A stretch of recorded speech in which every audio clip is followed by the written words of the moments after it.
Okay, I'm Rick Fleeter, and I'm going to talk first about microspace, basically what it is. Okay, when we do the spending of money to increase reliability, where do we spend it? On parts. But where do satellites mostly fail? In the design. If you look at most of the failure analyses, they either have to do with the design or the environment. The environment being, we carted this Pegasus rocket back and forth across the country 8 times because of changes in the program, and finally we launched it, and then we found out that many of the parts had already been vibrated beyond their lifetime limit of vibration. So that was misjudging the environment. But parts do fail, but very rarely do they fail because they were defective. They fail because we designed them wrong. We put them in an environment where they could fail. They were subject to too much stress, they were subject to too much thermal loading, they were not soldered down correctly, they were put in a situation where they were forced to fail, not that the part was actually defective in the first place. So if you want to do it right, you put your money where the failures happen, and where the failures happen is in design. And the only way to find that is to fund the engineering team to actually do the engineering design correctly, and then review, of course, that design, and then test it, and not just review it formally in an I gotcha kind of design review where the engineers are up there trying to defend their design. We always use that word, defend your design. Okay, you want me to defend my design, or do you want me to find the errors in my design?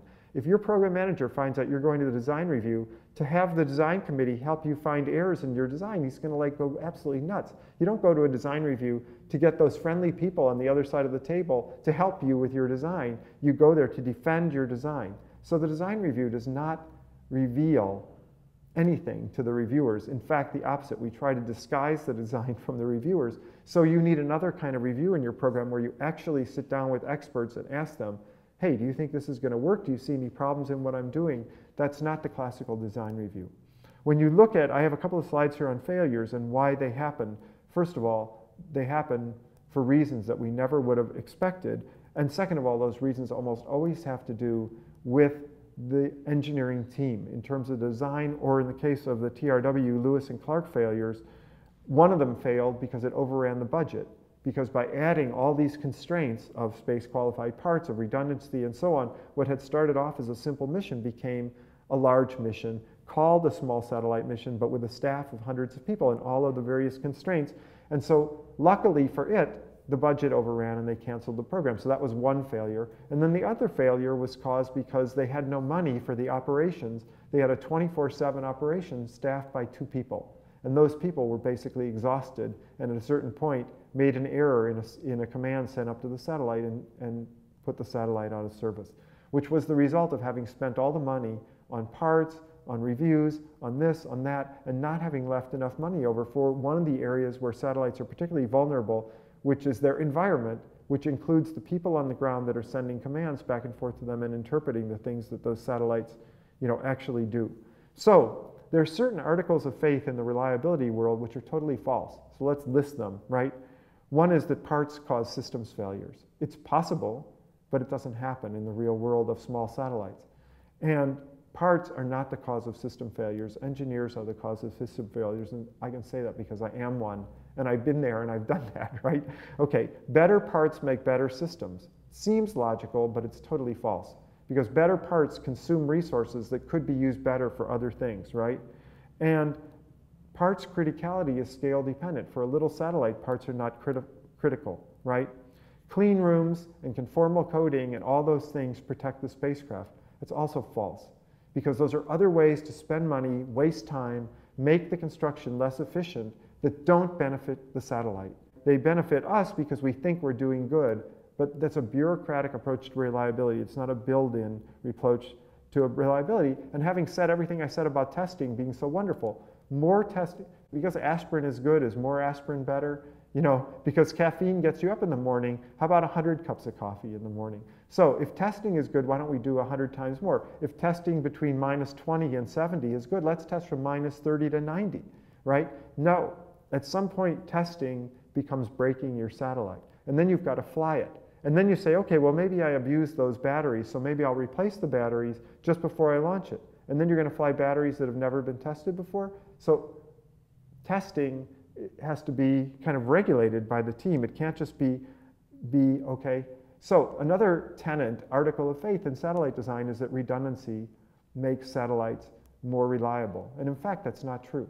Redundancy makes many systems less reliable because the system becomes more complicated, so it's less prone to a part failure, but it's more prone to an operations failure.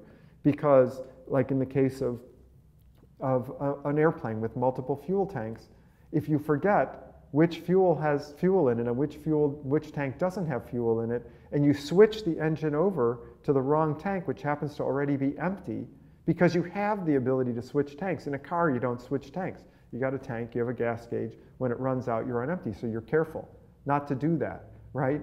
But if you're in an airplane with multiple fuel tanks and multiple gauges, you have a tendency to manage fuel, and every so often the manager of the fuel makes a mistake and connects engine A to tank C, and tank C has no fuel in it, and engine A stops running, and then you have an emergency. So has that helped reliability or hurt reliability? That you have multiple tanks, multiple fuel pumps, multiple cross feeds, multiple ways to get fuel to the engine? No, you need like a PhD in the cockpit who knows how to manage all that plumbing. And we don't have PhDs in the cockpits of small satellites to manage all that plumbing. And the plumbing fuel tank is relatively easy. It's like one wire, right? But when you talk about multiple processors and there are hundreds or thousands of wires, then you've really got a problem. When you decide you want to, oh, let's switch processors, it's not just like you flip the old switch and it flips processors. You've got a really complicated job on your hand. Just the machine that switches from one processor to another is a major engineering challenge, right? So redundancy might add to reliability, it might add to unreliability. So even though it's very nail-biting to launch a satellite with one radio, one battery, one computer, it tends to be highly reliable to work that way. When you think about it, cars are that way. You know, they got one engine, right? They got one transmission. They got one of just about everything, in fact. And yet they're pretty reliable. People are the same way. You got one heart, right? It's pretty reliable, notwithstanding. You really, since your whole life depends on your heart, you might think that it might be a good idea to have two, but nature didn't build it that way. I have this slide, the next slide, just to sort of back up for a minute and talk about the logic of microspace, right? How many good ideas are there for missions every year? 10 in the whole world? 100? And you know, and I know, there's a lot more good ideas than that. There's thousands. That gets you started on, you know, this chart, which shows all little satellites. Ideas, 10 to the 5th, 100,000 ideas. It's not unreasonable that there would be 100,000 apps, basically, for satellites that people think of every year. And they can be repetitive, right? In the real world of capitalism, many companies do the exact same thing, and they each execute that same basic idea in a different way, and the result appeals to some people more than other people, and some people choose Apple, and some people choose Lenovo, and they all have the same idea. Let's make a laptop, let's make a smartphone. There's lots of smartphones out there, so every idea can actually be redundant. The Malaysians may have an idea for doing orbital transfer mechanism that's different than an American idea for doing orbital transfer, so that would count as two different ideas. Okay, how many of those ideas are really good ideas, right? We really want to fly that. You know, that would be really worth flying, because we come with a lot of flaky ideas. They're either impossible, or they're just not very good ideas, or we've already done that and it turned out to be a bad idea, et cetera, et cetera, et cetera. In the real space world, how many ideas get flown every year? Like 10 or 20 or 30. So what happened to the other 999,970 ideas? They failed, right? Those are failed missions. Those are ideas that never flew successfully, right? The fact that we didn't launch them doesn't mean they didn't fail.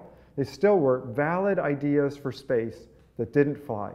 Okay, so now we have our highly reliable conventional space world that flies 20 missions a year. And 19 of those missions succeed, or 18 of those missions succeed, and they say, hey, we're 90% reliable, or we're 95%, we're gods, man. We're doing these incredible complicated missions, and 90% of them are working. And my response to that is no, you're about 1/10 of 1% reliable, because you threw away 999,000 or 99,975 ideas to fly those 25 ideas, of which 23 work. Congratulations. So that's part of the logic of microspace. Don't throw out 99.9% of the ideas. Fly all the ideas. So you need to give people a way in which all of those 100,000 ideas can be flown every year, which is currently like unthinkable because of the way we do space, because we do a small number of very high-priced missions, and that's what I call mission attrition, right? I don't care whether it is attrited because it failed in orbit or because the rocket failed or because it ran out of money and they canceled the program. In one way or another, a great idea didn't succeed in orbit. And if you look at the bigger life cycle picture from the conception of the idea to flight, we already have a system that's 99.99% unreliable in transferring ideas into flights. Which brings me to where do we want to go today? This little phrase I stole from Microsoft, right? If where you want to go today is the first slide, which is the Ferrari race car, and you want to be like, you know, Formula One guy zooming around a track, that has a certain budget associated with it. If you want to go to the next slide, where do we want to go today? And you've got a couple of kids with soccer balls and you want to take them to a soccer match, that has a different budget associated with it, because you can buy a car that costs, you know, $10,000, $15,000, and take the 2 adults and the 2 or 3 kids to a soccer match and accomplish that mission for a marginal cost of a few euros, and you're done. So deciding where you want to go today has a lot to do with how many resources are available and then what percentage of good ideas are going to get flown. Because if you decide that where you want to go today is competing in a Formula One, you're going to take that money, which could have been spent to make 1,000 or 10,000 or 100,000 families have automobiles to go to soccer matches. You're saying, no, those 100,000 soccer matches don't matter. Instead, I want to do this one Formula One race. And we would mostly say that that's not a good trade-off. And yet we do it all the time.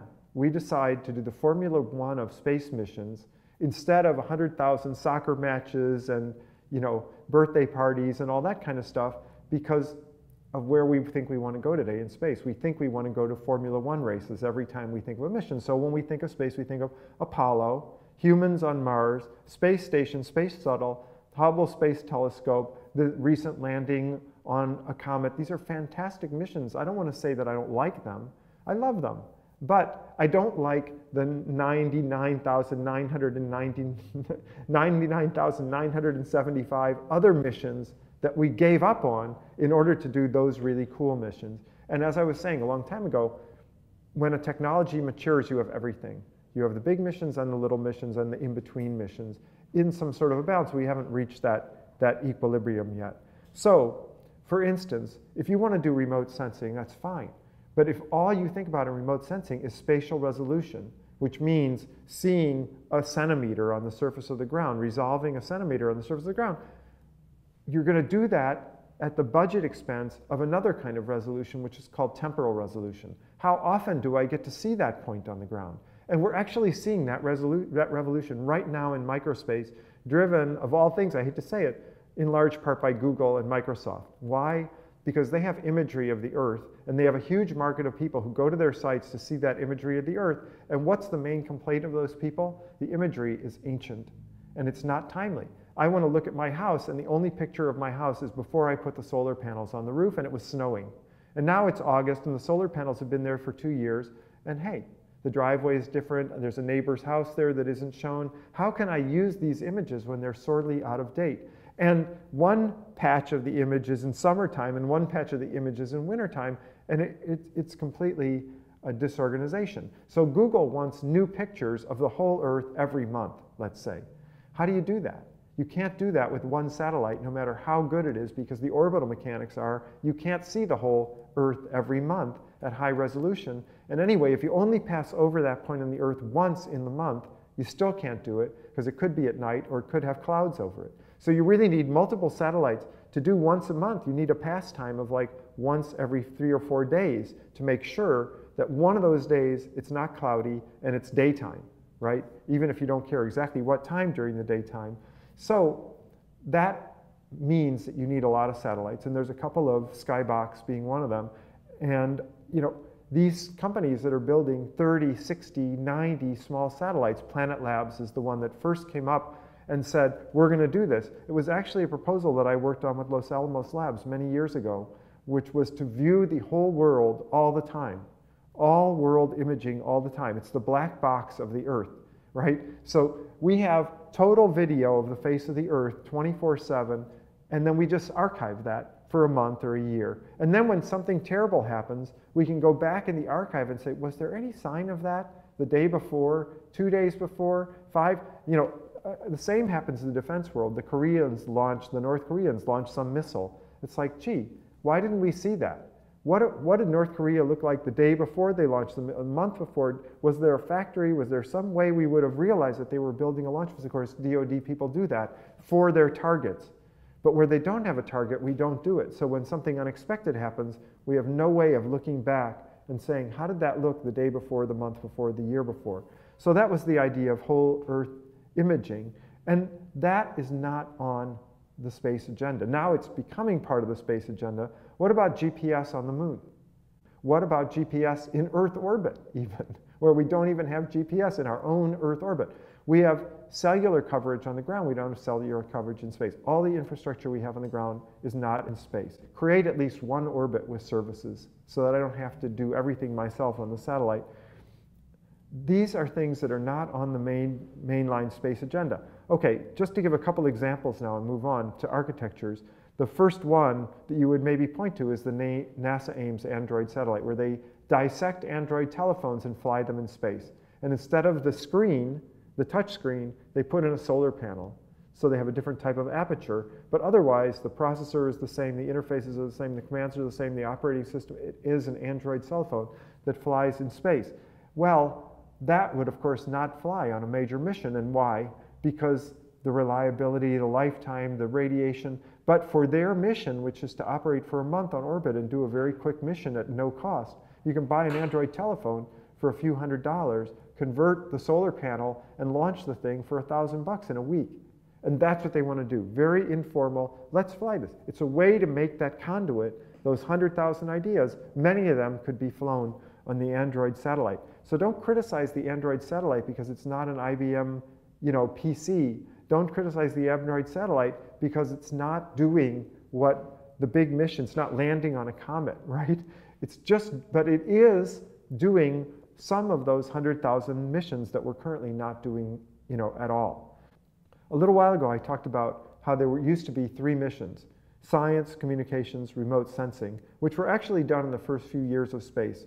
Sputnik, Pioneer, they did science. Communications was Telstar, right? We had Telstar, low Earth orbit communications, in the early 60s, and Nimbus, the first weather satellite. Of course, they have gotten much better, right? But the trinity of space applications was proven in the first 5 years that humans were in space. We didn't realize that navigation would be the fourth, right? And we didn't realize when navigation happened that education would be the fifth. And as I was already talking about, moving the satellite into the university environment suddenly opens up a lot of innovation. And thank goodness for that. We see that in the CubeSats every day, all these young kids with all kinds of crazy ideas, some of which are actually good ideas, right? What's the 6th area? What's the 6th when we thought there were 3? In my opinion, is probably companions. When we fly a satellite, I've worked on a lot of satellite mission failure analysis teams. When the satellite fails in orbit, what do we know? Nothing. Nothing. It's crazy, right? We don't have another satellite sitting next to that satellite to even take its picture. Did the solar panels deploy correctly?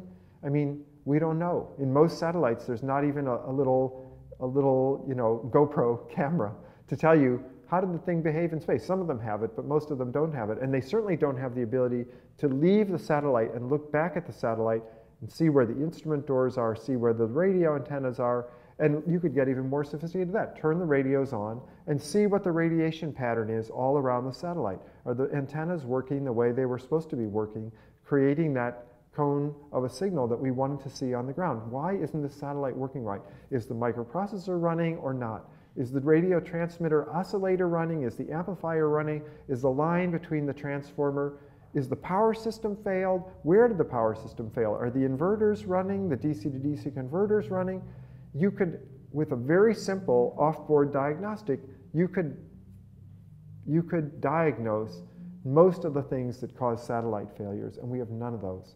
Because we don't have a 1 kilogram box attached to the satellite with a spring, which if a watchdog timer goes off, and the satellite doesn't respond, says, okay, something's the matter, I'm leaving, I'm going to do all this analysis, and I'm going to radio the results of this analysis down to the ground. Companion satellite. In my opinion, you do this talk 20 years from now, the idea of flying $1 billion mission and not having a companion that can leave the satellite and do diagnostics will be considered crazy.